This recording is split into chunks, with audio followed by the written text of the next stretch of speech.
Bonjour à vous toutes et à vous tous. Chers Gémeaux, je vous propose un petit tirage pour voir quel est le domaine de l'émotion, quelle émotion vous devez travailler, quelle est l'émotion principale en ce moment qui vous est demandée de travailler.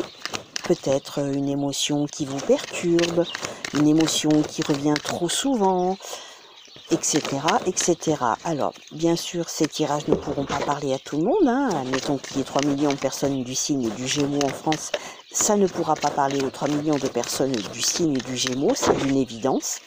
Donc, on va quand même voir quelle est la tendance générale émotionnelle sur laquelle vous devez travailler et vous est demandé ou conseillé de travailler. Nos amis du signe du Gémeaux. Alors, est-ce que je vais avoir une carte? Hop, j'en ai une qui est partie. Et nous avons le débordement. Avez-vous l'impression, cher ami Gémeaux, d'être constamment débordé? Quel que soit le domaine, professionnel, familial, etc., etc. Ce sentiment d'être constamment débordé, eh bien, c'est sur lequel il vous est demandé de travailler. Peut-être que vous vous débordez vous-même. Peut-être que vous avez vous-même une surcharge de travail que vous pourriez déléguer, que vous pourriez parfois... on dit qu'il ne faut pas remettre à plus tard ce que l'on peut faire le jour même, certes, mais peut-être que vous devez quand même prendre un peu plus de temps pour vous. Arrêtez de vous laisser déborder aussi, ça peut être par des émotions, vis-à-vis d'émotions qui ne vous est pas conseillé d'avoir. Donc, le débordement peut concerner plein de domaines.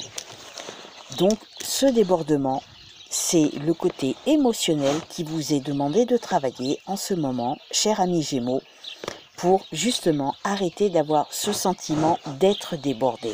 Alors, on va voir quel autre conseil vous avez, cher ami Gémeaux, pour justement essayer de se sortir un petit peu de cet état d'être tout le temps débordé de plein de choses.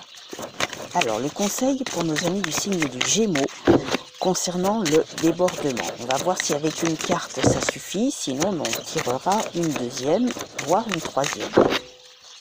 Pour nos amis du signe du Gémeaux, j'en ai une qui est tombée et regardez. Vous avez la carte qui vous dit « évadez-vous ». Je pense que c'est pas la peine d'en tirer une deuxième. C'est clair et net. Enfin, je ne sais pas ce que vous en pensez, mais pour moi, c'est clair et net.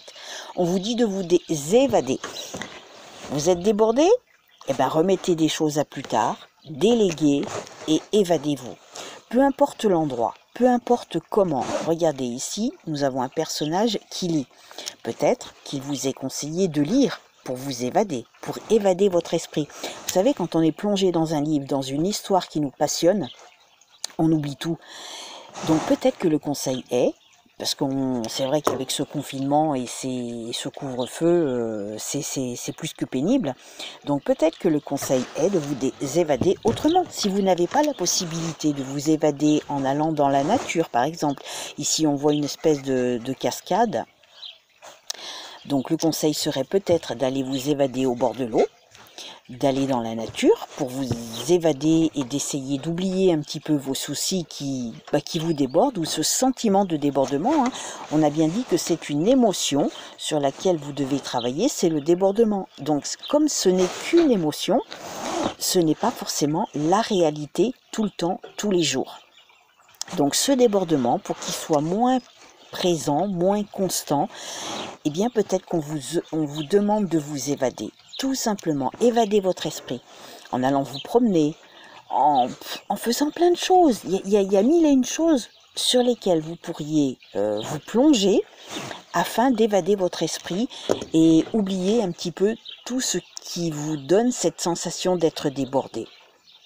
Effectivement, ça peut être plein de choses. On a tous des moments où on est débordé, c'est vrai. Mais c'est quand même pas constant. C'est quand même pas tous les jours, 7 jours sur 7, ou 31 jours sur 31, ou 30 jours sur 30. Non, il y a quand même des moments de répit. Donc, peut-être que ces moments de répit, il vous est conseillé, il vous est demandé de vous évader. Peu importe comment. Trouvez votre façon à vous, quelque chose qui vous convient, quelque chose qui vous parle, quelque chose qui vous libère enfin de cette sensation de débordement. Peu importe la façon, il faut que ça vous parle à vous. Donc, évadez votre esprit pour arrêter d'avoir cette sensation de débordement. Voilà le conseil émotionnel, amis Gémeaux, qui vous est conseillé, en tout cas, de pratiquer. Voilà, tout simplement, petit conseil. Voilà, je vous laisse. Essayez de méditer un petit peu sur ces conseils qui, pour moi, me semblent un petit peu judicieux. Maintenant, vous faites comme vous voulez, évidemment. Je vous souhaite une belle fin de journée. Prenez soin de vous. À bientôt.